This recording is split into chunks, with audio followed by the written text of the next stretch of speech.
শত টাকা দিয়ে কেনা যায় সিঁদুর, শত শত টাকা দিয়ে কেনা যায় সিঁদুর, পরা যায় না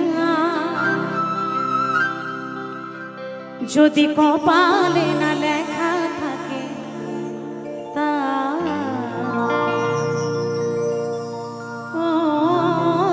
যদি কপালে না লেখা থাকে তা। আমরা মেয়েরা কেউ 50 টাকা দিয়ে সিঁদুর কিনি, কেউ 100 টাকা দিয়ে সিঁদুর কিনি, কেউ 200 টাকা দিয়ে সিঁদুর কিনি। যার যেমন সামর্থ্য সে কিন্তু তেমন টাকা দিয়ে সিঁদুর কিনি, তাই না মা? কিন্তু মনে রাখতে হবে, যদি কাউরির ভাগ্যে 1 চিমটি সিঁদুর না লেখা থাকে, তাহলে যদি লাখ টাকা দিয়েও কিনি, ওই 1 চিমটি সিঁদুর কিন্তু এই স্মৃতিতে উঠবে না। সিঁদুরের বড় ভাগ্য থাকা চাই। কিন্তু এই বর্তমান সময়ে কিছু কিছু দিদি ভাইরা, কিছু কিছু বৌদিমণিরা তারা ভাবে যে আমি যদি চওড়া করে সিঁদুর পরি, এই মোটা মোটা শাখা পরি, চওড়া করে সিঁদুর পরে মোটা মোটা শাখা পরে যদি রাস্তা দিয়ে হেঁটে যাই, আর রাস্তা দিয়ে হেঁটে গেলে যদি কোনো ছেলে আমার দিকে না তাকায়, যদি ভাবে ওর রেড সিগন্যাল পড়ে গেছে, মানে ওর বিয়ে হয়ে গেছে, ওর দিকে তাকিয়ে কোনো লাভ নেই, ও বুকিং হয়ে গেছে, এই কথা ভেবে আমার অনেক দিদি ভাইরা, অনেক বৌদিমণিরা শাখা সিঁদুর পড়তে ভয় পায় বা লজ্জা পায়। তবে এখানে যে আমার দিদি ভাইরা বৌদিমণিরা আছে, আমরা সবাই শাখা সিঁদুর পরে আছি, কারণ শাখা সিঁদুর হচ্ছে আমাদের অহংকার বা অলংকার, তাই না? শাখা সিঁদুর আমাদের অহংকার বা অলংকার। কেন জানেন? কোনো মেয়ে যদি কোনো কারণে শ্বশুর বাড়ি না করতে পারে, কোনো কারণে, শ্বশুরের কারণে হোক, শাশুড়ির কারণে হোক, স্বামীর কারণে হোক, যদি কোনো মেয়ে বাপের বাড়িতে আসে, আর বাপের বাড়িতে এসে যদি একটু সাজুগুজু করে রাস্তা দিয়ে হেঁটে যায়, তাহলে পাড়া প্রতিবেশীরা কিন্তু ভালো বলে না। কি বলে? বলে এই মেয়েরই বুঝি স্বভাব খারাপ ছিল, দেখেছিস স্বামীর ঘর তো করতে পারলো না, স্বামীর ঘর থেকে ফেরত এসে এখনো সাজগোজের বাহার কত। মানে মেয়েদের কিন্তু পায়ে পায়ে দোষ, তাই না? আর দেখবেন তখনই ওই কথাটা উল্টে যাবে যখন তার সাথে স্বামী থাকবে। তখন পাড়া প্রতিবেশীরা কি বলবে? বলবে কিরে মনা, কেমন আছিস, কবে এলি, চল চল জামাইকে নিয়ে একটু চা খেয়ে আসবি, তাই না মা? আমাদের মেয়েদের পায়ে পায়ে দোষে। আমার কথাই ধরুন না কেন, আমি সেই বীরভূম জয়দেব ধাম থেকে এসেছি, এত দূরে আমার স্বামী আছে বলে আমি কিন্তু একা চলাফেরা করতে পারি না। তাই মেয়েদের স্বামী হচ্ছে অহংকার বা অলংকার। স্বামী ছাড়া মেয়েদের জীবনে কোনো অস্তিত্ব নেই, কোনো দাম নেই। বাবা মা আছে, বাবা মার জন্য এই পৃথিবীর দেখেছি, কিন্তু বাবা মায়ের জায়গাতে। আর স্বামী ছাড়া মেয়েদের কেন কোনো অস্তিত্ব নেই? একা মেয়েদের কখনো চলা যায় না, একা পথে মেয়েদের এখনো চলা যায় না। তাই কি বলছে গানের ভাষা? তবে হ্যাঁ, এখানে যে আমার দিদি ভাইরা আছো তাদেরকে ছোট্ট করে একটা মেসেজ দিয়ে যাব। এখন পার্লার টালার বেরিয়েছে, আমরা একটু সাজুগুজু করতে ভালোবাসি।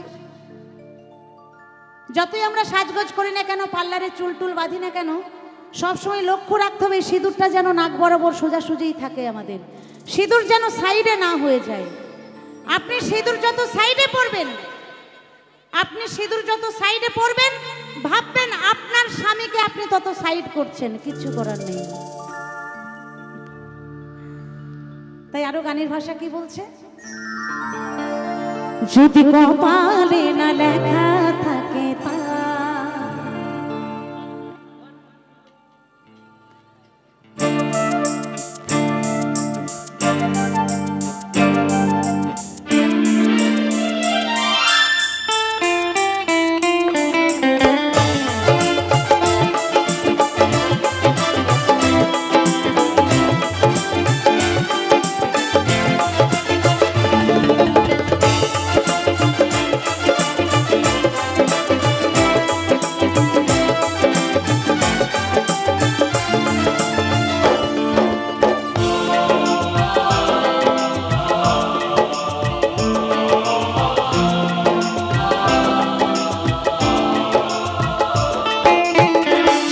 শত টাকা দিয়ে কেনা যায় সিঁদুর, শত শত টাকা দিয়ে কেনা যায় সিঁদুর, করা যায় না যদি কপালে না লেখা থাকে তা, ও যদি কপালে না লেখা থাকে তা, শত শত টাকা দিয়ে কেনা যায় সিঁদুর, শত শত টাকা দিয়ে কেনা যায় সিঁদুর, করা যায় না যদি কপালে না লেখা থাকে তা,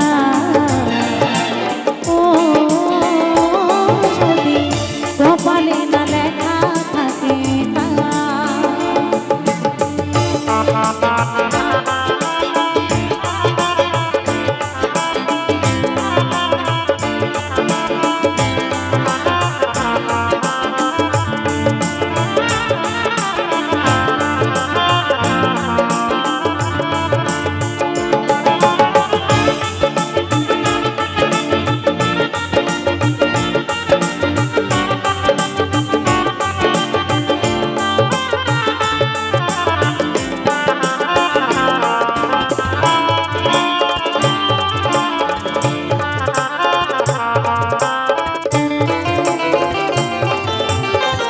ভগবানকে সাক্ষী রেখে ধরে নেই স্বামী, নারী জীবনে সিঁদুর সবই চেয়ে দামি।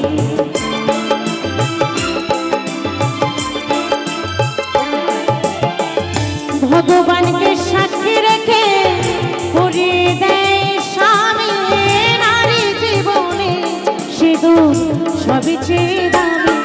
যারা সত্যি নারী হয় ও তারা সৎপথে রয়ে শাখা খুলে ফেলে না যদি কপালে না লেখা থাকে তা, ও যদি কপালে না লেখা থাকে তা।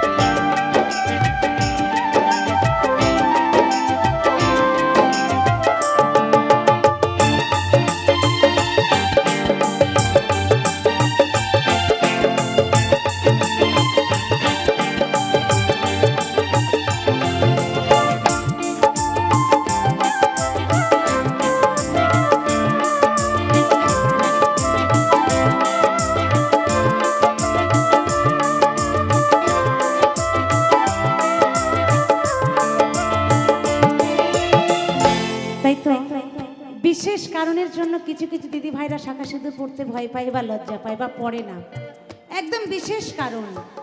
সেই বিশেষ কারণটা কি জানেন? বর্তমানে কিছু নারী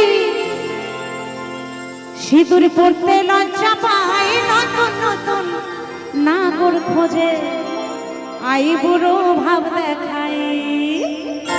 বর্তমানে কিছু নারী সিঁদুর পড়তে লজ্জা পায়, নতুন নতুন নাগর খোঁজে আই বুড়ো ভাব দেখায়।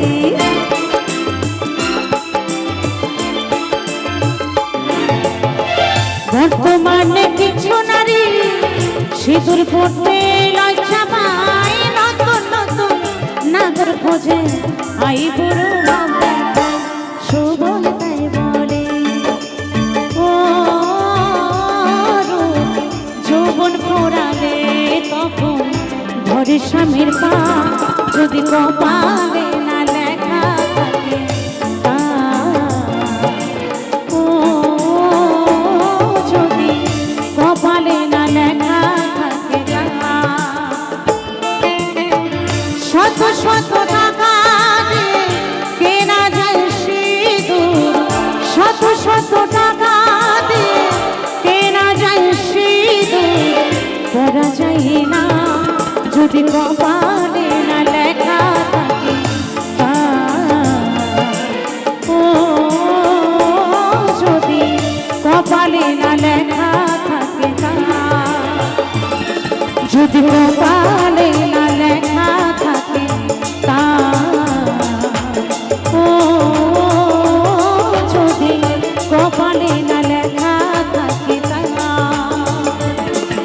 দিন